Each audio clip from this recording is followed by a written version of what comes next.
De midi à 13h, c'est TikTok avec Arnaud, l'émission pour les jeunes, par les jeunes. Eh bien, bonjour à tous, bon repas si vous mangez en écoutant Fréquence 8. Aujourd'hui, une émission un peu spécial, un TikTok extrêmement spécial parce qu'on va faire une review du Festival international du film d'animation. Je vous l'avais annoncé sur les réseaux sociaux, c'est aujourd'hui. Nous sommes en direct sur Fréquence 8. Au programme du coup, les fameuses toujours actualités jeux vidéo, séries, plateformes. Donc on va ensuite parler des films et courts-métrages en compétition, ce que j'en ai pensé. On va parler d'une catégorie très spéciale du festival qui s'appelle les What the Fuck, je vous en parlerai juste après. Il y aura des informations exclusives du festival puisque j'y étais. J'ai quelques informations que vous n'avez peut-être pas encore vues sur les réseaux sociaux. Je parlerai évidemment de ce que j'ai vu et on va parler des lauréats, de ceux qui ont gagné des prix. Bien sûr, on commence du coup avec les actus plateformes. Du coup, avec la saison 4 de The Boys qui est sortie récemment sur Prime Video, ainsi que la saison 1 à 3 de Under the Dawn, Demon Slayer aussi, la trilogie des Missions Impossibles, tout cela sur Prime Video. On enchaîne avec du lourd car le film One Piece Red est sorti sur Netflix. Il y a aussi un documentaire sur le Tour de France au cœur du peloton, le fameux événement sportif annuel de cyclisme, ainsi que les séries Dr. Climax, la deuxième partie aussi des chroniques de Bridgerton. Sur Paramount+, il y a la sortie de How Music Got Free, la révolution de la musique gratuite, et la saison 3 de FBI International. Sur Disney+, maintenant, il y a la série Abbott Elementary, la saison 3, qui est dispo avec les épisodes de 1 à 6. FX, bienvenue à Wenmax, la saison 3, avec les épisodes 1 et 2. Et enfin, la série populaire du moment HPI, avec la saison 4 et les épisodes 1 à 4. Pluto TV vient de sortir une nouvelle chaîne linéaire avec le thème guerre et histoire, une nouvelle chaîne qui va en intéresser sûrement plus d'un.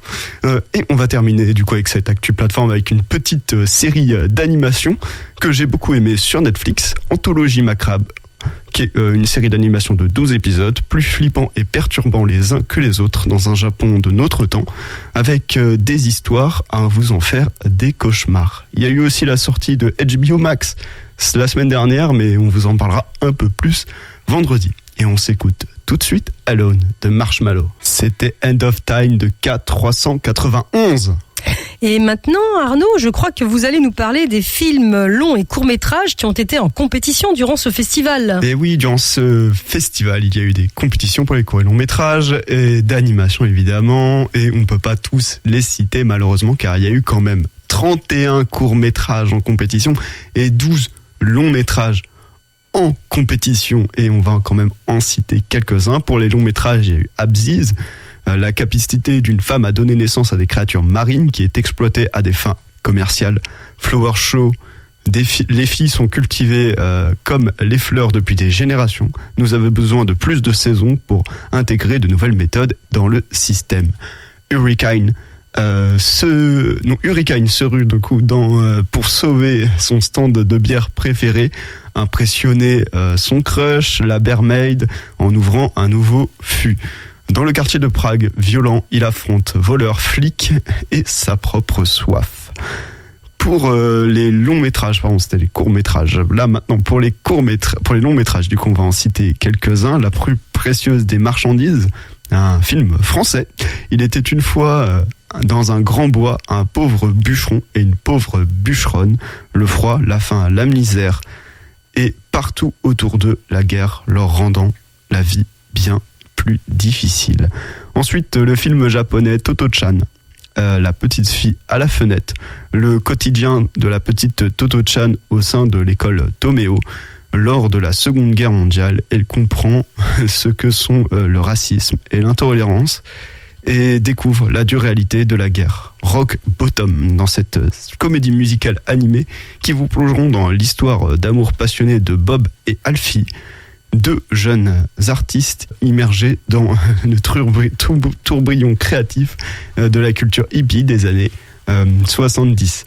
Et enfin, Angelo dans la forêt mystérieuse. Angelo, 10 ans, se rêve aventurieux et explorateur jusqu'au jour où, partant en voiture avec sa famille pour se rendre au chevet de sa mémé adorée bien malade, il est brusquement mis au défi de prouver son courage.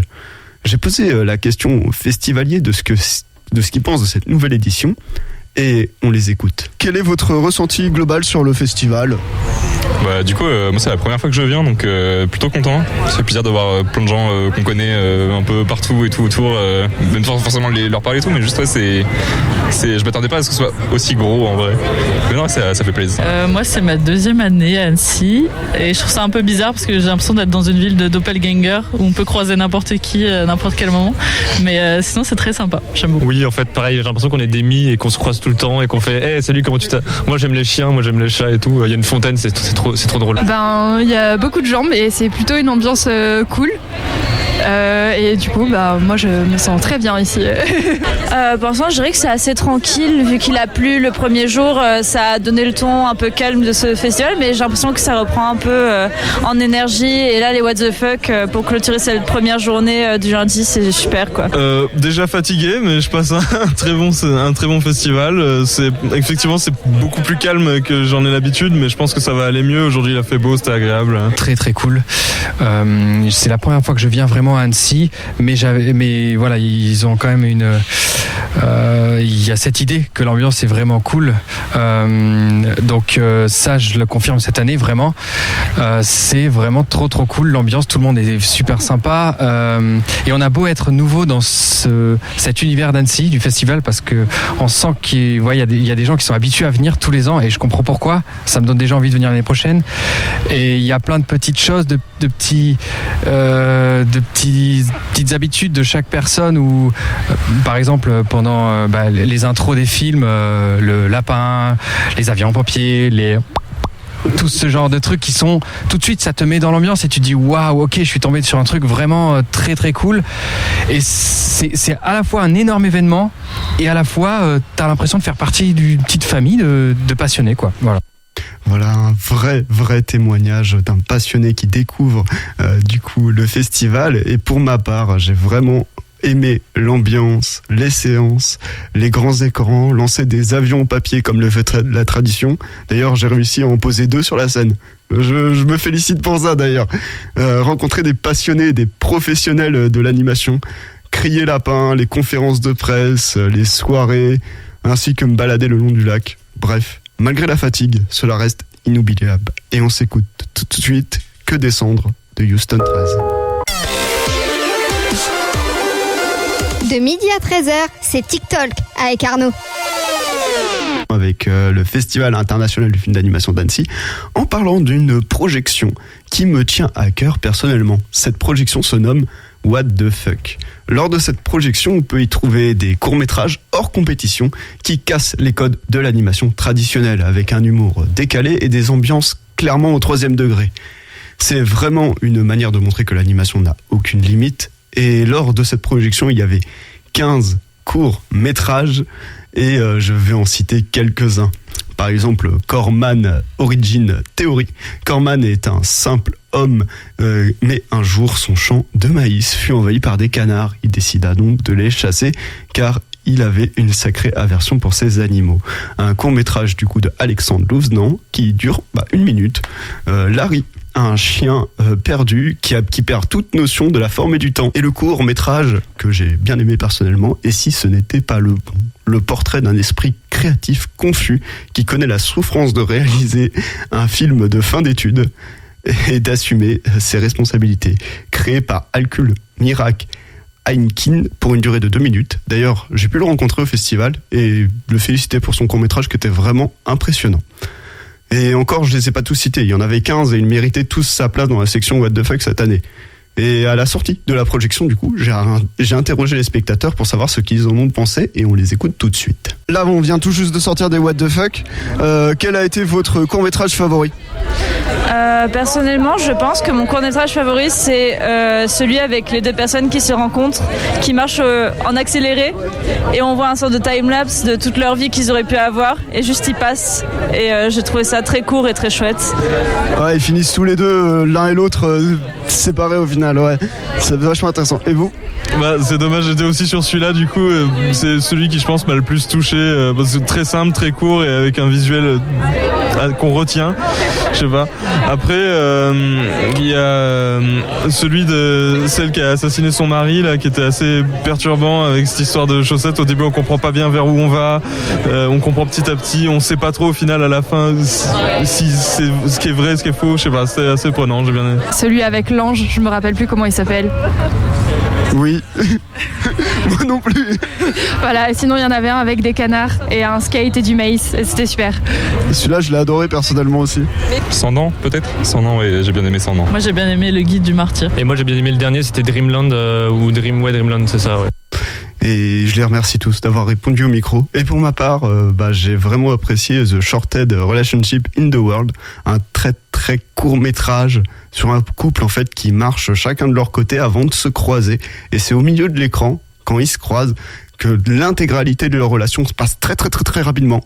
Et puis ils finissent en fait tous les deux par continuer à marcher chacun de leur côté. Cornman Origin aussi, qui a un court-métrage 3D avec un maïs qui se fait attaquer par des canards, donc c'est très très marrant. Aussi, il y avait du coup Si ce n'était pas le bon, ou un homme main qui habite dans un univers extrêmement atypique. Aussi Spooky Loops, où il y a 13 gifs caricaturales de notre société en long, en large, en travers. Il y a aussi Jean-Mi, le garçon pilotis. Alors, c'est un court-métrage français pour le coup, où Jean-Mi et ses amis vont au restaurant à volonté. Il devient amoureux de la serveuse du restaurant. Et enfin, j'en ai d'autres coups de cœur, mais je ne peux pas tous les citer. Mais en tout cas, ils méritaient bien tous leur place dans les What the fuck. Et on s'écoute tout de suite La Tribu de Dana. Et oui, j'ai quelques informations exclusives. En fait, le festival est littéralement une occasion en or pour toutes les sociétés de production et de diffusion de faire des annonces pour la rentrée de septembre et même au-delà, vous allez voir. Alors oui, des infos, j'en ai. Et je vais commencer avec le long métrage Wallace et Gromit, le nouveau film tant attendu qui sortira cet hiver sur Netflix. Cartoon Network vient d'officialiser la saison 7 du monde incroyable de Gumball, mais là, il faudra attendre 2025-2026. Quand même. La saison 8 des Totally Spies est en écriture. Adult Swim a annoncé la saison 3 de Smiling Friends. Et la nouvelle série aussi, Rick et Morty en version animée japonais. Attention, pas d'annonce pour la nouvelle saison on ne sait pas, qui pourrait arriver bientôt. Ils ont aussi annoncé l'annonce d'une nouvelle série, Super Mutant Academy, qui a l'air vraiment intéressant. Actuellement, la saison 6 et 7 de Miraculous Ladybug est en production. Il y a aussi les séries Pango, Live and Roads et Astro Boy Remastered qui ont été annoncées par Media One Kids and Family. Arcane arrive en novembre. La fameuse série donc de Netflix. La dernière saison de Big Mouth arrive en 2025. Blue Eyes Samurai arrive en 2026. Et il y a aussi la série Pokémon Concierge qui a été annoncée par Netflix, mais on n'a pas plus d'informations. Pendant le festival, du coup, j'ai interrogé les festivaliers pour savoir ce que eux, ils ont vu, et on les écoute tout de suite. Et qu'est-ce que vous avez déjà vu ? Tout à l'heure, on est allé voir The Colors Within. Ce matin, La plus précieuse des marchandises. Et hier, on est allé voir la conférence de Terry Gilliam. Moi, j'ai vu les Colors Within et j'ai vu l'officiel 1 des courts-métrages. Pareil, Terry Gilliam, très sympa, très drôle. J'ai regardé The Colors Within, qui est une animation japonaise vraiment très douce, très mignonne sur une bande d'amis. Et également les Whip de Transformers One, qui était surprenant, je dirais. Moi, j'ai été sur les films de commande dans un premier temps. Une séance sympa, un peu longue peut-être, peut-être quelques longueurs sur certains cours qui m'ont semblé moins pertinents que d'autres, mais c'était quand même une chouette séance. Et sinon, moi aussi sur les whips de Transformers. Et là, par contre, avis très mitigé pour le côté très cliché de tout le film. Mais bon, je m'y attendais un petit peu pour le coup. J'ai vu beaucoup de courts-métrages en avant-première, des longs-métrages aussi en avant-première, surtout des work in progress, et un petit peu mitigé sur la vie, des travaux faits avec IA. qui des fois étaient très moches, mais vraiment, et d'autres fois qui avaient une bonne thématique. Bien, je suis là pendant 3 jours. Malheureusement, donc ça a commencé hier. Hier, j'ai pas eu de réservation, et c'est là que j'ai vraiment compris ce que c'était Annecy en termes de queue d'attente, qu'il faut vraiment réserver. Voilà, j'ai pas pu voir la plupart des choses que je voulais voir.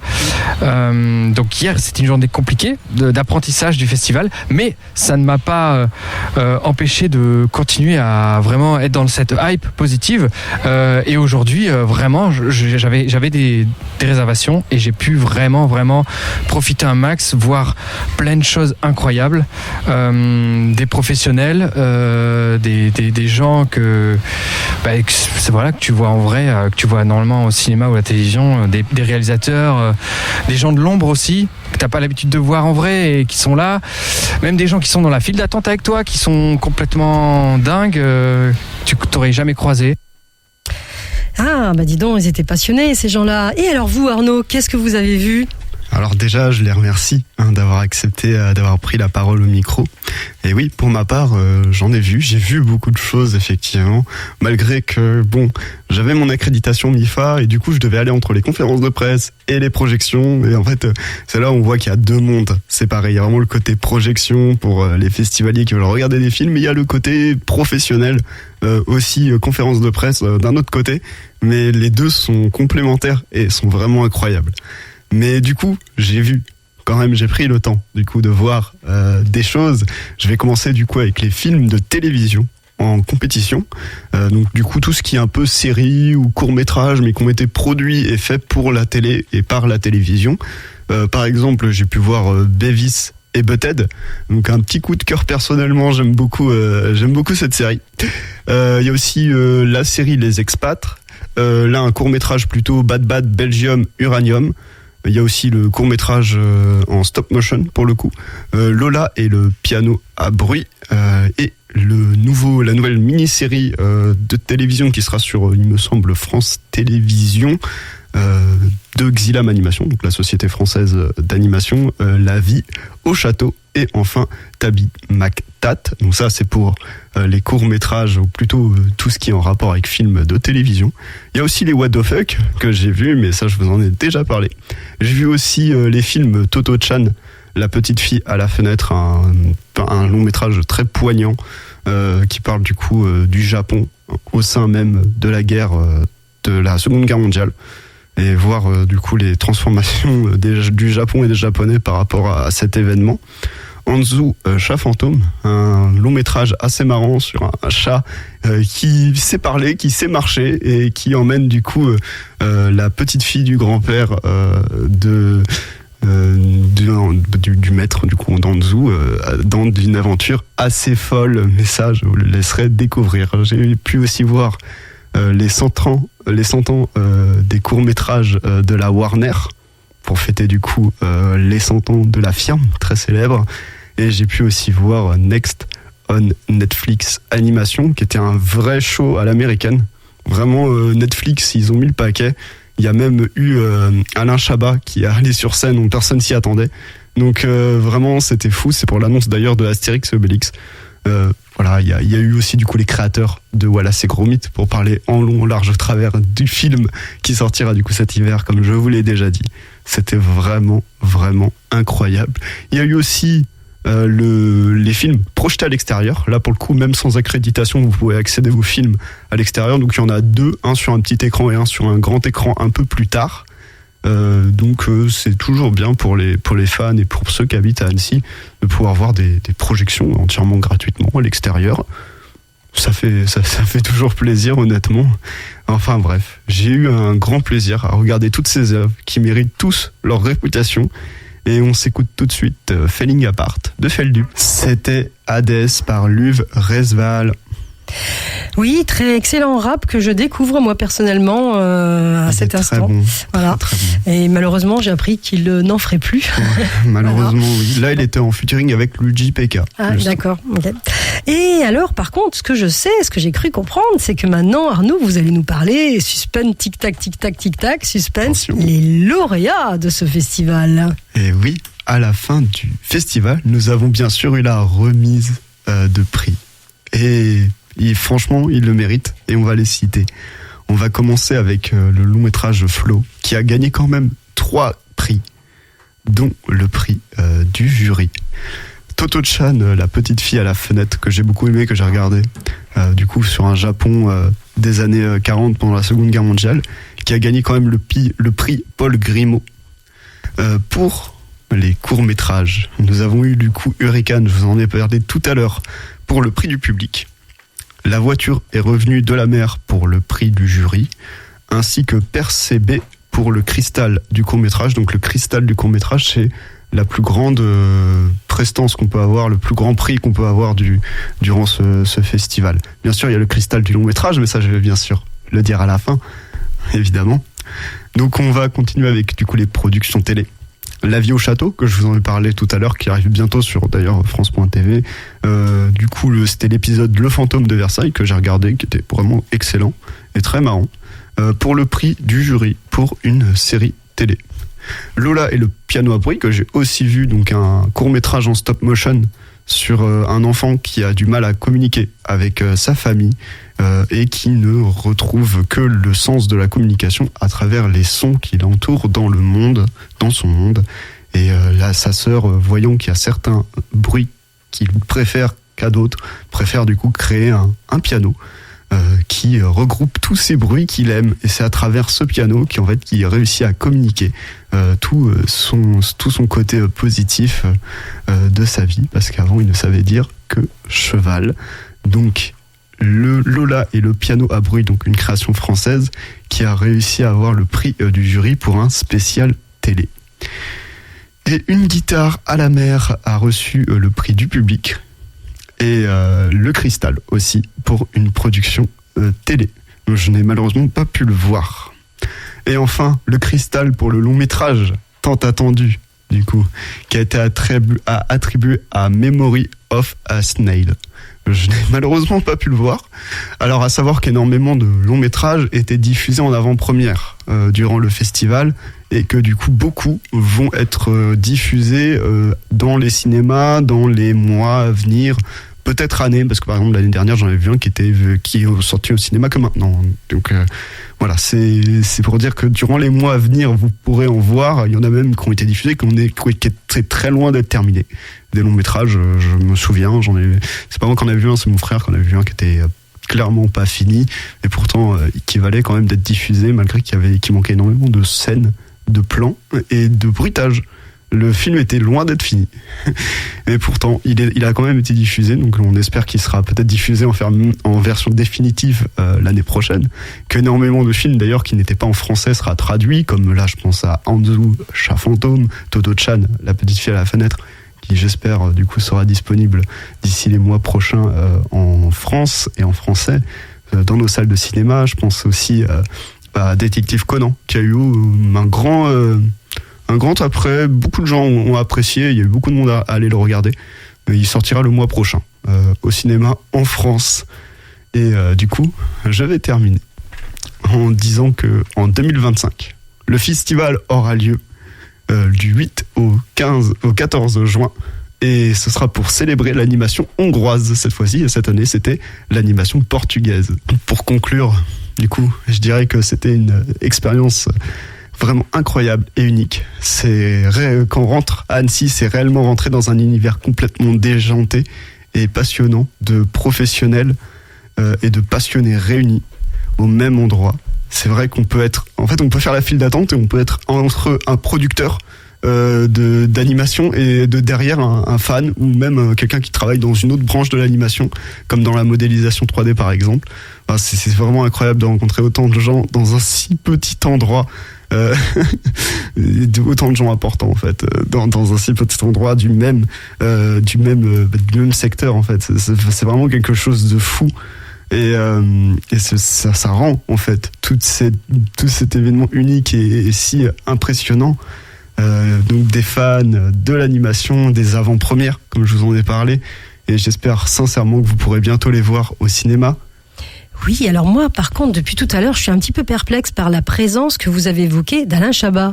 Oui. Il fait des films. Alors il y a eu Alain Chabat, c'est parce qu'il a en fait écrit le Astérix et Obélix qui arrive bientôt sur Netflix. C'est lui qui l'a écrit, en fait. C'est lui. Ah d'accord, ok, super. Bah, merci. C'est pour ça qu'ils l'ont invité et en fait, personne s'y attendait. Tout le monde a fait waouh dans la salle. Enfin, c'était incroyable.